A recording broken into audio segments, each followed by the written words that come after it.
Le premier cas a été rapporté en 1937, lors d'une autopsie, faite chez un patient décédé par une cause inconnue. Ce patient avait subi une splénectomie post-traumatique, des années plus tôt, et n'avait plaint d'aucun symptôme. 20 ans plus tard, un deuxième cas a été rapporté chez un autre patient, lors d'une intervention pour l'exploration d'un nodule thoracique. Ce patient avait comme antécédent, une blessure thoraco-abdominale pénétrante, pendant la Deuxième Guerre mondiale, qui avait nécessité une splénectomie et une suture phrénique.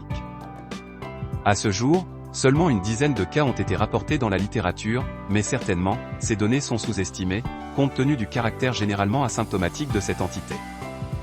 Salut à tous, bienvenue dans un moment de savoir. On va parler aujourd'hui, sur la splénose thoracique. Avant de commencer, pour plus de vidéos et d'informations, allez-y, et consultez ma page sur Facebook et Instagram, et abonnez-vous à ma chaîne YouTube. Premièrement, c'est quoi la splénose?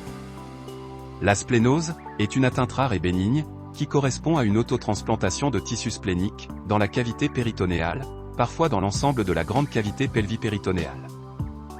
Ce phénomène survient généralement, après une splénectomie, ou un traumatisme abdominal. La splénose thoracique est une localisation beaucoup plus rare, qui apparaît dans les suites souvent très tardives, plus de 2 décennies en moyenne, d'un traumatisme de la base thoracique gauche, compliqué d'une fragmentation de la rate, ou après une splénectomie. Le tissu splénique passe à travers une brèche diaphragmatique, et prolifère dans l'hémithorax gauche, le plus souvent au niveau pleural ou dans le médiastin, et plus rarement dans le parenchyme pulmonaire. La splénose thoracique est habituellement associée aux localisations abdominales. Les patients sont le plus souvent asymptomatiques, en effet, les lésions sont le plus souvent découvertes fortuitement, lors d'examens radiologiques ou en péropératoire. Rarement, les malades présentent une douleur thoracique, parfois une hémoptysie, une douleur abdominale ou pelvienne, témoignant d'une localisation sous-diaphragmatique. Sur le plan radiologique, les lésions de splénose ne sont pas spécifiques, et se présentent par des nodules pleurales ou intraparenchymateux, uniques ou multiples, de taille variable, le plus souvent inférieurs à 3 cm. Ces nodules et masses peuvent augmenter de taille progressivement, et faisant suspecter une origine maligne. Pour le diagnostic. Le diagnostic de splénose thoracique repose premièrement sur l'interrogatoire, à la recherche d'antécédents de traumatisme thoracique, ou une splénectomie.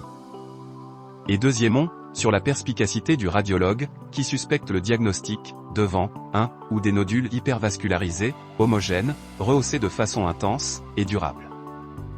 Pour conforter le diagnostic de façon élégante et atraumatique, la médecine nucléaire peut aider à la caractérisation du tissu splénique, en évitant une ponction biopsie inutile, susceptible de se compliquer d'hémorragie, comme toutes les ponctions spléniques. La scintigraphie au sulfure colloïde, marquée au technétium, est la méthode la plus sensible, mais souvent, une biopsie exérèse est nécessaire, pour éliminer toute arrière-pensée de malignité.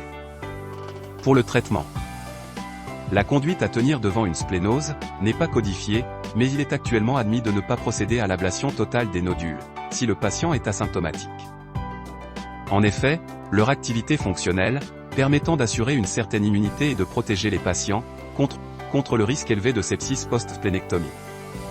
Par ailleurs, les nodules de splénose peuvent être une cause de récidive, chez les patients splénectomisés, dans le cadre d'une hémopathie.